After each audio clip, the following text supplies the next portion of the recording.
नमस्कार छात्रों, मेरा नाम अमरेंदु त्रिपाठी है और आप मुझे यूजीसी नेट अड्डा 24/7 पर देखते हैं। आज आप सभी के साथ एक बार मैं फिर एक विशेष सत्र में जुड़ रहा हूं। आज हम चर्चा करेंगे आपके पीएचडी का जो गाइडेंस प्रोग्राम चल रहा है उसके दृष्टिकोण से। जैसा कि आपने देखा था, अलग अलग यूनिवर्सिटीज़ के हमने सत्र किए थे। इस विशेष सत्र में आपके लिए बहुत बड़ी सूचना है। दिल्ली यूनिवर्सिटी, जो कि एक केंद्रीय संस्थान है, दिल्ली में स्थित है, बहुत ज़्यादा अवसर यहाँ पर पीएचडी के आपको प्राप्त होते हैं। सभी छात्रों का, पूरे हिंदुस्तान के छात्रों का सपना होता है दिल्ली यूनिवर्सिटी से पीएचडी करना। तो उसके फॉर्म्स दिल्ली यूनिवर्सिटी के आउट हो गए हैं। इस पर हम चर्चा करेंगे कि इसके लिए एलिजिबिलिटी क्राइटेरिया क्या है, एडमिशन का पैटर्न क्या होगा, किस तरीके से आपका एडमिशन यहाँ पर ले पाएंगे, साथ ही सिलेक्शन क्राइटेरिया क्या होगा, मतलब जब आप आवेदन कर देंगे उस आवेदन के बाद किस तरीके से आपका चयन यहाँ पर पीएचडी के लिए किया जाएगा, जो इंटरव्यू और वेटेज का सिस्टम है, और साथ ही साथ फॉर फिलिंग की डेट वगैरह क्या है, फीसेस क्या है, इस पर हम चर्चा करेंगे इस विशेष सत्र में। तो इसके लिए, जैसा कि सबसे अच्छा आप माध्यम जानते हैं, हम हमेशा ऑथेंटिक सोर्सों से बात कर रहे होते हैं। आइए आपको मैं लेकर के चलता हूं दिल्ली यूनिवर्सिटी की वेबसाइट पर, और इस वेबसाइट पर आप आएंगे तो आपको यहां पर सीधे सीधे पीएचडी नोटिफिकेशंस में दिख जाएगा registration link, PhD information and bulletin of information जो ब्रोशर होता है, और पीएचडी का नोटिस। सबसे पहले हम नोटिस में देखते हैं, नोटिस में आपको क्या जानकारी मिल करके आ पा रही है कि नोटिस के अंतर्गत इन्होंने लिखा है, या देखिए यह आज को ही 14/5/2024 को यह नोटिस पब्लिश हुआ है। इस नोटिस के आधार पे जो हमने देखा था, मतलब पिछले दिनों जब नोटिस आया था उस आधार पे क्या हमने देखा था कि कैटेगरी जो यूजीसी नेट का एग्जाम हुआ है, उस नोटिस के आधार पे इन्होंने निकाला क्या है कि अलग अलग क्राइटेरिया को लेकर के जो नोटिफिकेशन है, मतलब पीएचडी ओनली यदि आप हैं, यूजीसी नेट आपने क्लियर किया है और जेआरएफ हैं, तो ही आप पीएचडी दिल्ली यूनिवर्सिटी में कर पाएंगे, तभी आप यहाँ का फॉर्म डालिए, अन्यथा आपके पास एंट्रेंस का विकल्प नहीं है। यह विशेष तौर पर ध्यान देने वाली बात है। यह 14/5 का मई का नोटिस है, जब एनटीए ने यह डिसाइड किया था, पीएचडी ओनली की कैटेगरी को इन्वॉल्व किया था, तभी यह नोटिस इन्होंने निकाल दिया था। इसी आधार पे हमने आपको फेलोशिप नॉन फेलोशिप का भी बताया था। इसमें इन्होंने ध्यान देने वाली क्या बताई बात है कि 70% वेटेज जेआरएफ के लिए तो टोटल इंटरव्यू होता है, लेकिन अन्य कैटेगरीज में जो आपका नेट का स्कोर कार्ड है वह 70% वेटेज रखेगा, और जो पीएचडी ओनली और नेट के स्कोर कार्ड के बाद 30% वेटेज आपका इंटरव्यू का होगा। अब आइए पीएचडी के ब्रोशर पे आपको मैं ले चलता हूं। नोटिफिकेशंस में ही देखेंगे बुलेटिन ऑफ इंफॉर्मेशन, जो कि मैंने ऑलरेडी खोल के रखा हुआ है आपके लिए। ये देखिए, ये आज के डेट में नोटिस पब्लिश हुआ है। नोटिस देखेंगे वेबसाइट पर आपको मिल जाएगा, जहां पे मैंने अभी आपको लिंक दिखाया, एकेडमिक सेशन 2024-25 जो हमारा गतिमान सत्र है, इस पर सबसे पहले कुछ बिंदुओं के माध्यम से मैं आपको दिखाता हूं कि जो जानकारी आपके लिए आवश्यक है। सबसे पहले कि रजिस्ट्रेशन बिगिन आज 13 नवंबर है, यह आज को ही नोटिस आया हुआ है। मैं अभी आपके साथ जब जुड़ रहा हूं, 13 नवंबर का यह नोटिस है। 13 नवंबर को इस नोटिस को पब्लिश किया गया है, और आपके पास फॉर्म जो रजिस्ट्रेशन शुरू हो गया है, आज से ही शुरू हो गया है। बंद कब हो रहा है? तो 4 दिसंबर तक। ध्यान रखिए, जो छात्र भरना चाह रहे हैं फॉर्म, उनको विशेष तौर पर इन तिथियों को ध्यान रखना है कि आपके पास 4 दिसंबर अंतिम मौका है इस फॉर्म को भरने का, यदि आप दिल्ली यूनिवर्सिटी से पीएचडी करने का सपना देख रहे हैं तो। दूसरी बात, interview will be conducted by the departments from Friday December 6 से जनवरी 4, अगले 1 महीने तक, मतलब 1 माह तक इनका प्रोसेस चलेगा पूरे इंटरव्यू का। जिस भी विभाग में आप आवेदन कर रहे होंगे, उस विभाग के द्वारा आपको सूचना दे दी जाएगी, एक लिस्ट निकाल दी जाती है कि आप इंटरव्यू देने के लिए आ जाइए। वही प्रोसेस यहाँ पर भी होगा 6 से दिसंबर से 4 जनवरी के बीच। और डीआरसी और बीआरसी यह कमेटीज होती हैं, जब आप एडमिशन के बाद होगा क्या, 6 जैसे 4 जनवरी इन्होंने कहा है, तो जनवरी में रिजल्ट आएगा। रिजल्ट के बाद यह आपको मौका देंगे कि आप अपना टॉपिक बताइए। डीआरसी के सामने आपको टॉपिक डिफेंस करना होता है, वह टॉपिक फाइनल होता है, और फी पेमेंट की जो डेट है वह है 14 जनवरी तक। तो एक तरीके से 14 जनवरी मतलब अगले 2 माह तक यह पूरा प्रोसेस चलेगा। इस 2 माह के अंदर आप पीएचडी दिल्ली यूनिवर्सिटी में कर पाएंगे कि नहीं कर पाएंगे आपको पता चल जाएगा। लेकिन उसके लिए सबसे पहले आपको फॉर्म भरना है, और फॉर्म भरने की डेट जरूर याद रखनी है, क्या कि सर 13 नवंबर से 4 दिसंबर, मतलब कुल मिलाकर के 20 दिन तक अगले यह फॉर्म भरे जाएंगे। अब आइए अगले सत्र में अगली कुछ बिंदुओं पर चर्चा करते हैं। तिथियों के बाद दूसरे आवश्यक कंटेंट है, वह सबसे क्या क्या आवश्यक कंटेंट है उसमें देखते हैं। जो कुछ बिंदु हैं, एक तो यह पीएचडी रेगुलेशन, जनरल जो नॉर्म्स है कि पीएचडी दिल्ली यूनिवर्सिटी क्या फॉलो करता है। आप इस पूरे ब्रोशर को देखेंगे। इस ब्रोशर में अंतिम में आपको पूरा जो गजट नोटिफिकेशन है यूनिवर्सिटी ग्रांट्स कमीशन का, यूजीसी का, वह भी अटैच्ड है, वह भी आप देख सकते हो। साथ ही साथ अलग अलग सत्रों को, ये देखिए, ये आपके PhD programs will be done through online portal. इस पोर्टल पे आप क्लिक करोगे तो ये आपको एक लिंक पर लेकर के आ जाएगा। जाएगा, उस लिंक को आप देख लेंगे। इस लिंक पर ये एडमिशन का लिंक है, इसमें क्राइटेरिया, यहाँ पे आप रजिस्ट्रेशन करेंगे, रजिस्ट्रेशन के बाद आपको अलग जो फॉर्म है पूरा फॉर्म भर करके अलग अलग क्राइटेरिया के अंदर जिस भी विभाग में आप आवेदन कर रहे हो वह दे रहे होंगे। एक चीज़ जो ध्यान रखने वाली बात है वह यह है कि पहले आइए आपको मैं फीस के लेकर के थोड़ा सा और एक बिंदु पर चर्चा कर देना चाहूँगा। फीस को लेकर के जो दिल्ली यूनिवर्सिटी का प्रोग्राम है वह खास बात धन्य वाला है। जैसे अभी लखनऊ का फॉर्म हमने देखा, बहुत महंगा फॉर्म था। दिल्ली यूनिवर्सिटी का फॉर्म्स यदि मैं चर्चा करूँ तो ST SC PW कैंडिडेट जो आरक्षित वर्ग के लोग हैं उनके लिए 300 रुपये है, और जो UR कैंडिडेट है जो OBC है या EWS है उनके लिए 750 रुपये है। तो फॉर्म्स भी महंगे नहीं हैं, आपको जरूर आवेदन करना चाहिए। अब क्या रहे हैं कि admission of the candidates PhD program is based on the suitability of the specific specialisations.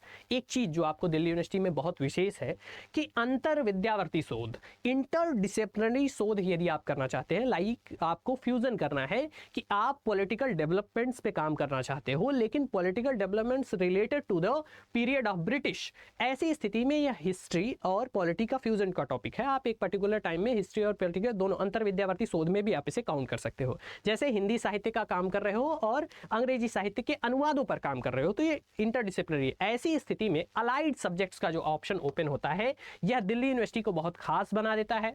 आप किस सब्जेक्ट से JRF है, किस सब्जेक्ट से नेट है, यह सब इसमें मैटर करेगा। और इसके लिए चूंकि यह बहुत बड़ा प्रोस्पेक्टस है, मैं प्रत्येक सब्जेक्ट्स पे डिस्कस नहीं कर सकता हूं, लेकिन कुछ सब्जेक्ट्स पे यदि मैं बात करूं, जैसे मेरा विषय है संस्कृत, उसकी भी चर्चा करते हैं। तो आइए देखिए, जैसे यूनिवर्सिटी ऑफ अरेबिक का है, डिपार्टमेंट ऑफ अरेबिक का। अब अरेबिक के साथ साथ ये यहाँ आपको सीट मैट्रिक्स मिल जाएगा कि इस विभाग ने कितनी सीटें जारी की हैं और किस कैटेगरी में सीटें हैं। जैसे UR में, OBC में, ST SC OBC, फिर फॉरेन स्टूडेंट्स के लिए भी हैं सीटें। कुल मिलाकर के आपको यहाँ पे अपने विभाग, जिस भी सब्जेक्ट से आप नेट JRF हो, उस सब्जेक्ट से इस विभाग में आप अप्लाई करना चाहते हो उसमें देख सकते हो।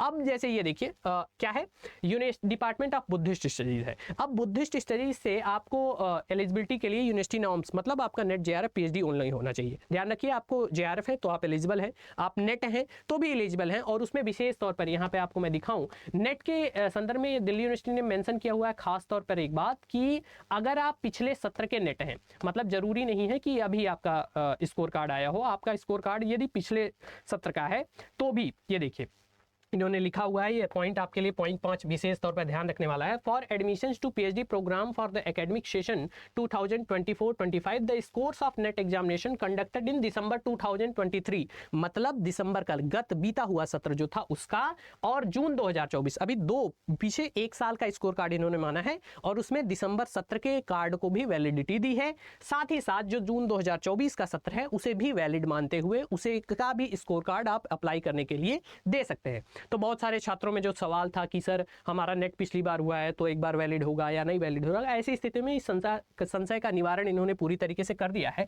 आप यहाँ पर एलिजिबल हैं कैंडिडेट करने के लिए, आपको इंटरव्यू के लिए अप्लाई कर देना चाहिए। अलग अलग विभागों, सभी विभागों की पूरी सूचना कि आप अलाइड सब्जेक्ट में कौन कौन से हैं, जैसे मैंने ये कहा ना बुद्धिस्ट स्टडी, तो बुद्धिस्ट स्टडी के मेजर रिसर्च डिपार्टमेंट जो है इनके पास थेरवाद, महायान या आदि आदि है। और इसमें अलाइड सब्जेक्ट का भी ऑप्शन है, philosophy, political science, Chinese, Sanskrit, Hindi, history, English, ETC। इससे भी अगर आपका है तो भी आप अप्लाई करने के लिए एलिजिबल हो जाते हैं, आप यहाँ पे अप्लाई कर सकते हैं। जिस भी विभाग का देख रहे हैं, दिल्ली यूनिवर्सिटी में बहुत सारे विभाग हैं, लगभग 25-30 से अधिक विभाग हैं। सभी विभागों को आपका देख लेना है, अपने सीट मैट्रिक्स के अनुसार किस विषय में आप आवेदन करना चाहते हैं उस पर चर्चा कर लेंगे। साथ ही साथ जो आप अप्लाई करना चाह रहे हैं वहाँ पे एक चीज़ और पता कर लेंगे कि आपको लगभग सभी विभागों ने एक चीज़ जो बहुत मैंडेटरी की है कि it is mandatory to submit the research proposal. जब आप फॉर्म भरेंगे दिल्ली यूनिवर्सिटी का तो वहाँ पे आपको रिसर्च प्रपोजल सबमिट करना होगा। वहाँ पे आपका एक क्राइटेरिया आता है जिसमें major research problems, submission of the hypothesis, research methodology, outcome of the research, ऐसे कुछ 5-7 सवाल होते हैं। उन सभी सवालों को फिल करना कंपलसरी है, मैंडेटरी है। उसके बाद प्रोसेस होगा कि यूनिवर्सिटी आपका स्कोर कार्ड टैली कर करके एक लिस्ट पब्लिश करेगी कि हम इन छात्रों को इंटरव्यू के लिए बुला रहे हैं। और इंटरव्यू के लिए अलग अलग विभागों ने कुछ, जैसे इन्होंने ये मैं देखते हैं, ये देखिए, ये चर्चा कर रहा हूँ मैं कौन सा विभाग है ये, देखिए department of Germanic and romance studies. यदि इसकी मैं चर्चा करूं तो इन्होंने 20% वेटेज ही दिया हुआ है किसको, इंटरव्यू को, और 10% टू द रिसर्च प्रपोजल। तो ध्यान रखने वाली बात है कि आप जिस विभाग में देख रहे हैं सभी विभाग में वेटेज अलग अलग है, इसलिए अपने रिसर्च प्रपोजल पे भी आपको काम करने की जरूरत है। और सामान्य तौर पर रिसर्च प्रपोजल को इंटरव्यू में वेटेज दिया ही जाता है। यदि 30% मैक्स है and 10% to the research proposal, ऐसा है इनका।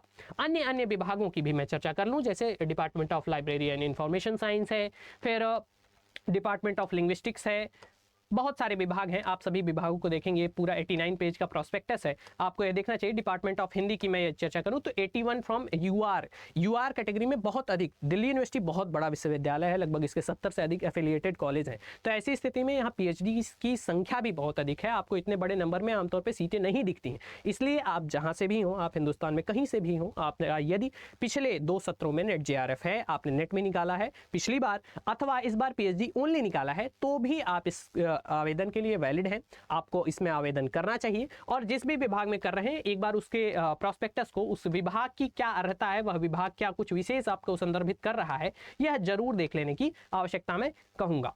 इसको आप देख लेंगे। 30% to the weightage interview for philosophy, सभी सब्जेक्ट जिस पे आप देना चाहें। डिपार्टमेंट ऑफ पंजाबी है, डिपार्टमेंट ऑफ संस्कृत, जैसे मेरा विभाग है। देखिए तो यूआर में 40 सीटें, ये बहुत बड़ा नंबर है। मतलब कई सारी यूनिवर्सिटीज के मैं प्रोस्पेक्टस खुद देख रहा हूं, तो 40 तो टोटल उनकी सीटों की संख्या है। ऐसी स्थिति में आपके पास बहुत अच्छा अवसर है। ओबीसी में 27, एससी में 16, एसटी में 10, ईडब्ल्यूएस में 10, पीडब्ल्यू में 5, फॉरेन नेशनल्स 10। इतने ज़्यादा आपके पास ऑप्शंस हैं, इन सभी का आपको देखना होगा। इसमें आप आवेदन कर सकते हैं, और इस आवेदन के लिए शीघ्रता से बस आपको समय ध्यान रखना है, अपने रिसर्च प्रपोजल पे काम करना है, उसके बाद इंटरव्यू की तैयारी शुरू कर देनी है। तो देर मत करिए, जल्दी से जाइए, आवेदन शुरू कर दीजिए। आपको समय का वेट नहीं करना चाहिए, अगले 20 दिन बहुत तेजी से बीत जाएंगे, और साइट का भी ट्रैफिक हो जाता है, तो इसलिए आपको आवेदन समय से कर देना चाहिए।